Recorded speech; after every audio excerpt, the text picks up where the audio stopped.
Well,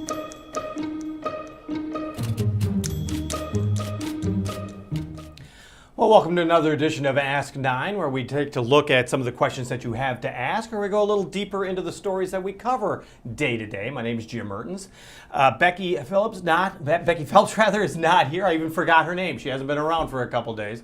She's been a little under the weather, just a voice thing, which, as you know, can keep you off TV, so we're hoping she has a speedy recovery and joins us again very soon. Our big issue today, though, has to do with schools, and we're talking particularly about cell phone use in schools. And it's really been a major change over the last few years in school districts all over the area. And this school year is the first that the state has moved to restrict cell phone use in schools. Now, we're talking about the state doing that. Many schools had already put in these regulations, but the state really wanted it codified and make sure there was at least a minimum, or at least school districts had something in place. And at the time, the governor said, the data tells us Gen Z spends 6 hours per day on their phones.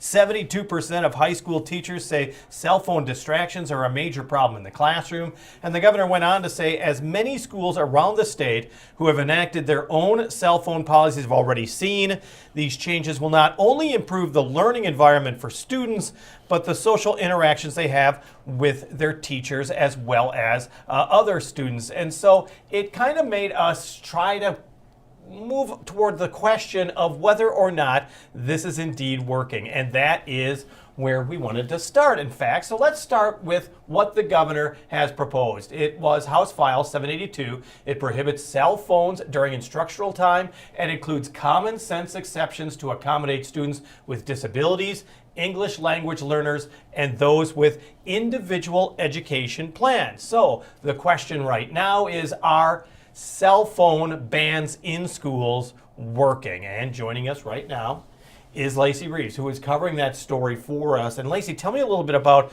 the story that you did cover today. Yeah, well, we've seen this ban take place here in eastern Iowa. Today we were talking about Iowa City schools. Now, you might remember back in January, that was this year, 2025, they decided to implement a plan where they could get a jump ahead. They expected this law to be passed, Jim, that we're talking about.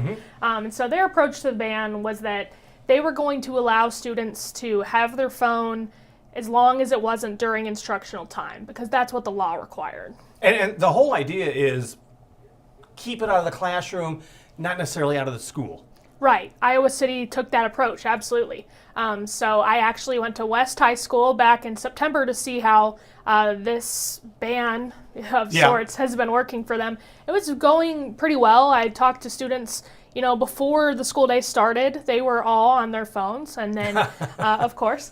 And so as the bell rang, and a voice on the intercom came on and told them to put their devices into their backpacks and lockers before going to class. Just as simple as that. Yeah. And in a way, if you think about it, and we'll talk about this a little bit more, it's kind of baby steps.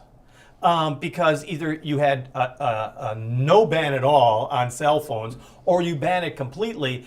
And this was kind of sought out as kind of a first step to at least get it out of the classrooms more. Right, and I think that's probably what the legislature had in mind with that. And then, we've seen some different approaches to this.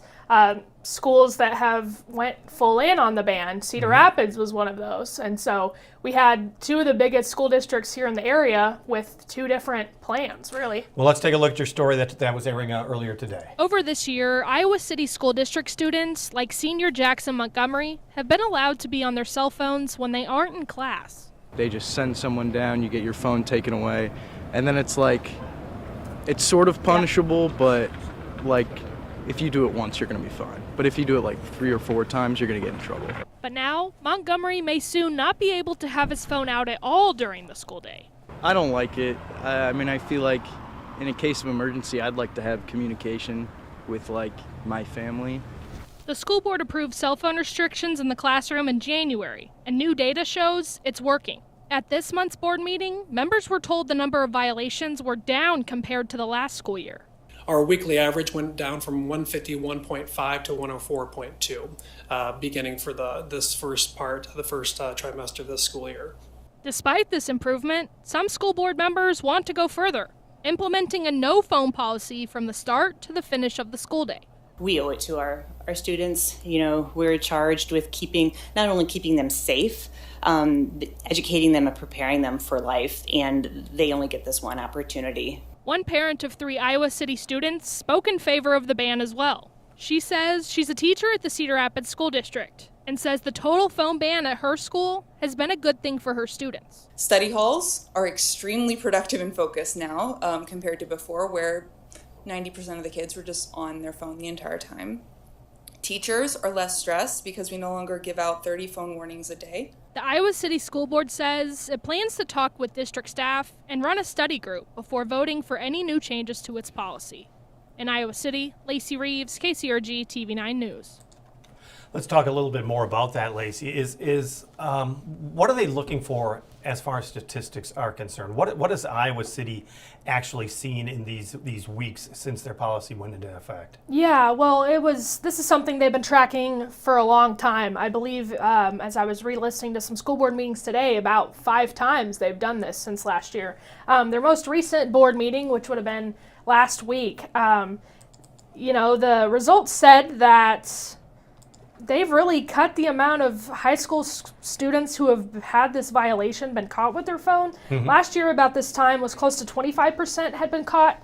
And so since implementation of that policy, it's down to 12%, which really, that's cut that in half there. So that also means that the kids are following the policy. Yeah, absolutely. And let's be honest, in some cases, we're seeing that kids are in total agreement of this. Yeah. Actually, the number of violations across the district has dropped as well, average per week.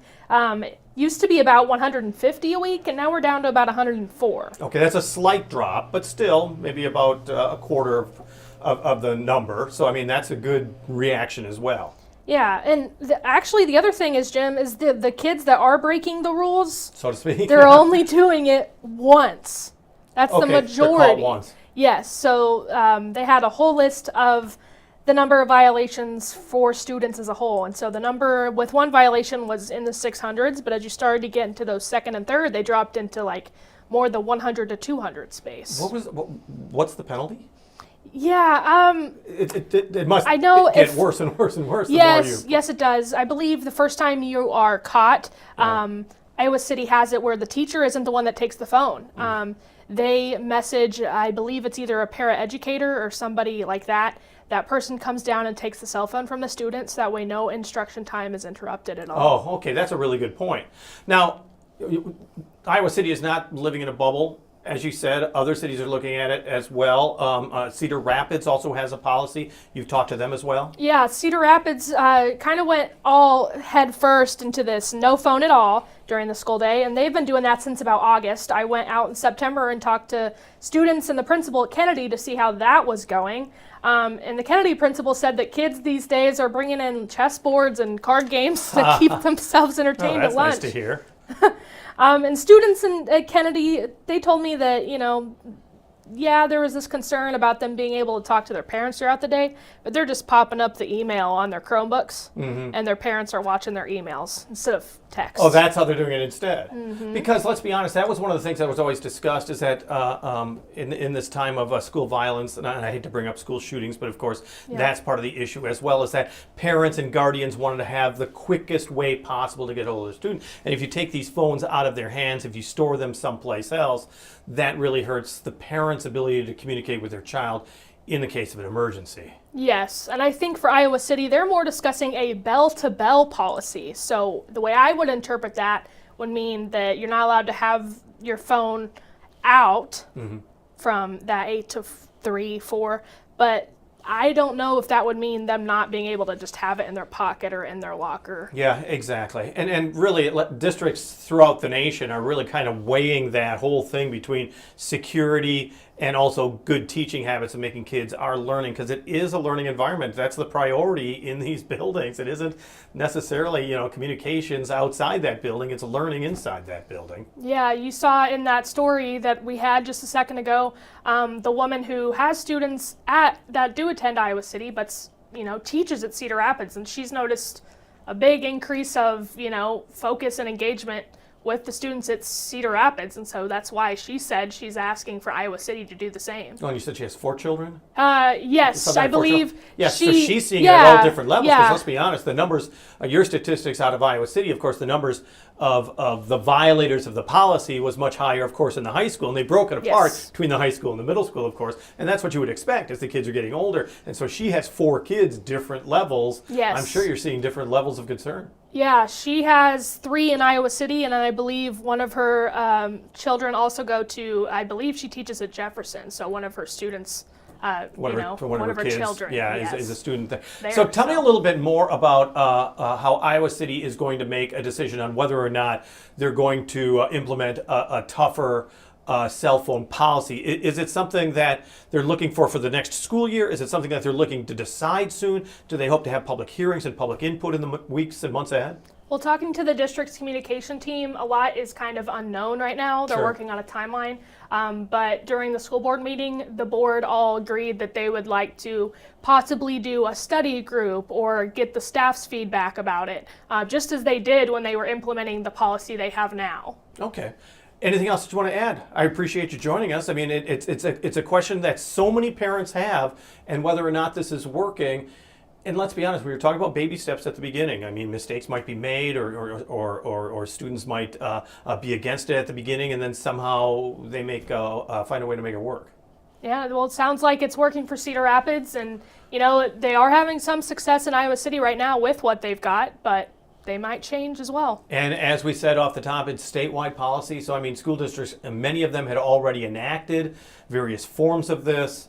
So we're going to see in small school districts as well as large the impact it has. I think so, and I think it's bound to change. Iowa City kind of saw what Cedar Rapids was doing and is seeing that it is successful there. So maybe now they're feeling comfortable to do that as well. All right, Lacey, thank you so much. And as always, if you've got questions, all you have to do is message KCRG on Facebook or email us. It's Ask9, Monday through Friday. We do the do the program at 5:30. It's live streaming, and we're glad you could join us. So once again, always make an appointment Monday through Friday at 5:30 to Ask9.